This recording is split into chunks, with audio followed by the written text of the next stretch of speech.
Hello বন্ধুরা, আজকে আমি ড্রোনটা পাঠিয়ে দিয়েছি 1 কিলোমিটার দূর পর্যন্ত। সো এখান থেকে আমি রিটার্ন টু হোমে ক্লিক করলাম, দেখি আমার ড্রোনটা রিটার্ন টু হোমে চলে আসে কিনা। সো আপনারা দেখতে পারতেছেন এখানে কিন্তু আপনার রিটার্ন টু হোমে ক্লিক করার পরে এখানে দেখতে পারতেছেন রিটার্ন টু হোমে কিন্তু চলে আসতেছে। সো আমি কিন্তু আজকে প্রথমবার এত দূর নিলাম ড্রোনটা কেনার পরে। সো আস্তে আস্তে আরও দূর রেঞ্জ ট্রাই করে আপনাদেরকে দেখাবো। সো আপনারা দেখবেন, অবশ্যই ফলো করে রাখবেন আমার ফেসবুক পেজ, আমার ইউটিউব চ্যানেল সাবস্ক্রাইব করে রাখবেন।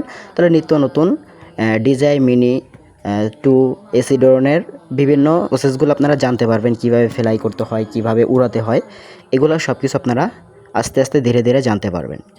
সো আমি কিন্তু দেখতে পারতেছেন ড্রোনটা কিন্তু হোম পয়েন্টে নিয়ে আসতেছি। সো আসার পথে দেখতে পারতেছি এখানে কত সুন্দর ভিউ। এখানে দেখতে পারতেছেন বৃষ্টির জন্য পানি জমা হয়েছে জমিতে। এখানে দেখতে পারতেছেন কৃষকরা এখানে অনেক লাল শাক, তারপরে ধান, কচু রোপণ করেছে। সো আপনারা কিন্তু দেখতে পারতেছেন ড্রোন দিয়ে উপর থেকে গ্রামের দৃশ্য কিন্তু মাশাআল্লাহ অনেক সুন্দর লাগতেছে। আপনারা কিন্তু দেখতে পারতেছেন ড্রোনটা কিন্তু হোম পয়েন্টে আস্তে আস্তে চলে আসতেছে।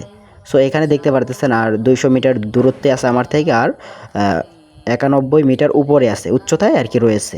ড্রোনটা কিন্তু দেখবেন আমার হোম পয়েন্টে এসে উচ্চতা থেকে আস্তে আস্তে নিচে ল্যান্ড করবে। সো আপনারা দেখতে পারতেছেন, এই যে দেখেন ড্রোনটা কিন্তু অটোমেটিকলি আমার কাছেই চলে আসছে। সো এখানে দেখতে পারতেছেন এখন কিন্তু উচ্চতা থেকে আস্তে আস্তে নিচের দিকে ল্যান্ড করবে। সো 90 মিটার উচ্চতায় আছে, এই যে দেখতে পারতেছেন এখন কিন্তু নিচে ড্রোনটা ল্যান্ডিং করতেছে। সো আমি কিন্তু গিম্বলটা একটু নিচের দিকে করে দিলাম, আমার কাছে কিন্তু আইসা ল্যান্ড করবে ড্রোনটা।